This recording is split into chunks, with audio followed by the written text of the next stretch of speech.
Ini ya, sekali lagi gua tidak mau yang namanya nge-stitch, ngeduetin, gak mau. Karena suka ada yang nanya, akun aslinya, itu ada ya akun aslinya ya, Pak Putri Febiola Sitorus ya, lu baca sendiri ya.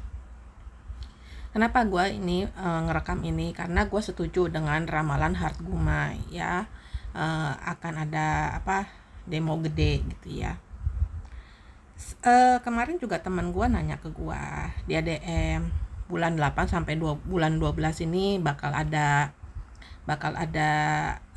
bahaya, kata dia gitu kan ya. Terus gua bilang, bahaya apa? Gempa, demo? Kalau demo iya, gua bilang, tapi demo yang bakal terjadi di tahun 2026 ini itu cuma pemanasan, gua bilang tuh. Itu cuma pemanasan doang, bukannya yang bakal gimana-gimana gitu ya.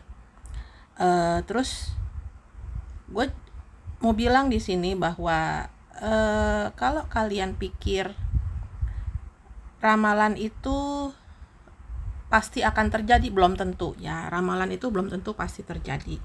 Ramalan itu bisa terjadi, bisa tidak ya, ramalan atau prediksi.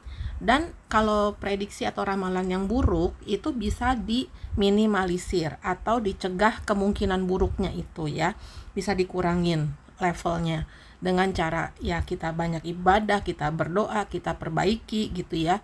Kita perbaiki apa yang salah. Jadi kan untuk mencegah bahayanya itu nggak terlalu gede gitu ya. Itu bisa gitu loh. Karena ramalan atau prediksi itu hanya sebagai rambu-rambu, hanya sebagai peringatan, hanya sebagai wanti-wanti lah agar kita waspada, hati-hati gitu ya. Bukan berarti harus dipercaya 100%, bukan. Nggak kayak begitu ya ramalan atau prediksi itu. Gue bilang sama teman gue itu, antara bulan Agustus sampai Desember tahun 2026 ini memang bakal ada demo, tapi itu hanya sebagai pemanasan aja. Kalau gue bilang sama teman gue itu, kalau pemerintah Indonesia, pejabat-pejabatnya masih melakukan kebijakan-kebijakan yang gak masuk akal, kayak pejalan kaki dikenain pajak, sumur tanah dikenain pajak, punya handphone, punya televisi yang gimana dikenain pajak, apa-apa dipajakin, semuanya dipajakin yang gak masuk akal itu. Terus juga sekarang kan lagi beritanya hebohnya kan, banyak pekerja-pekerja yang nggak bisa digaji gitu ya. Terus berapa kabupaten itu bakalan bangkrut ya. Itu hal-hal kayak begitu kan akan memicu amarah rakyat. Kalau presiden dan pejabat-pejabat negara ini tidak bisa merubah, tidak bisa mengontrol, tidak bisa menjaga kata-katanya, tidak bisa merubah kebijakan-kebijakannya, masih kekeh, masih keras kepala, masih bersikap yang gimana dengan kebijakan mereka itu, ya insya Allah yang namanya demo besar-besaran di seluruh Indonesia dari Aceh sampai Irian Jaya, yang dimana kalau gue lihat akan ada banyak api ya. Kita tahu lah ya, kalau udah api kan artinya ada yang dibakar. Yang dibakar itu apa sih gitu ya. Ya udah, siap-siap aja lu ya, gedung-gedung pemerintah, gedung-gedung polisi, tentara apa gimana bakal dibakar apa gimana gitu ya. Lu siap-siap aja gitu loh, karena rakyat ini udah mulai kehilangan sabarannya ya. Dimana kalian bilang lebih penting MBG daripada lapangan pekerjaan. Goblok banget lu ngomong kayak begitu. Lebih penting lapangan pekerjaan PA daripada MBG. Lapangan pekerjaan bisa ngasih makan satu rumah. MBG lu cuma kasih makan satu orang doang. Lu pengen rakyat lu, gue udah bilang berkali-kali, lu pengen rakyat lu gak kelaparan, lu murahin sembako, lu murahin listrik, lu murahin gas, lu subsidi gede-gedean ke petani, ke peternak, pupuknya, pakan ternaknya, lu murahin.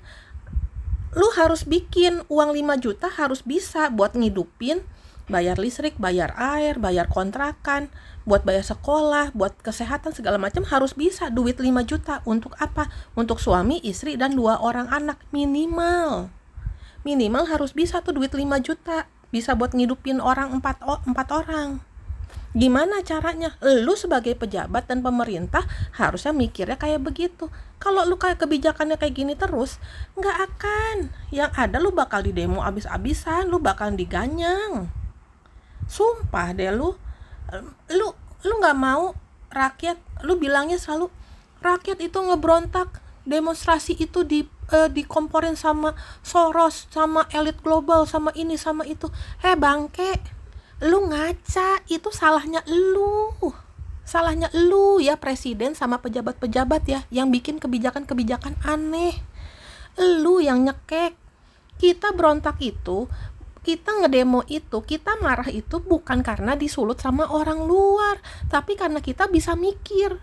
Kita rakyat Indonesia bukan yang goblok-goblok banget kayak orang zaman dulu. Nggak bisa lu kontrol kita kayak zaman mertua lu. Orang sekarang udah nggak bisa dikontrol kayak gitu, Pak. Jangan disamain zamannya sama zaman mertuanya. Lu beda ya. Orang-orangnya udah beda. Keadaannya udah beda gitu loh. Teknologinya udah beda. Jangan disamain. Kita orang-orangnya udah nggak bisa disetir kayak dulu. Nggak bisa digoblok-goblokin kayak orang zaman dulu. Nggak bisa. Lu harus ngikutin perkembangan zaman. Aduh, susah deh.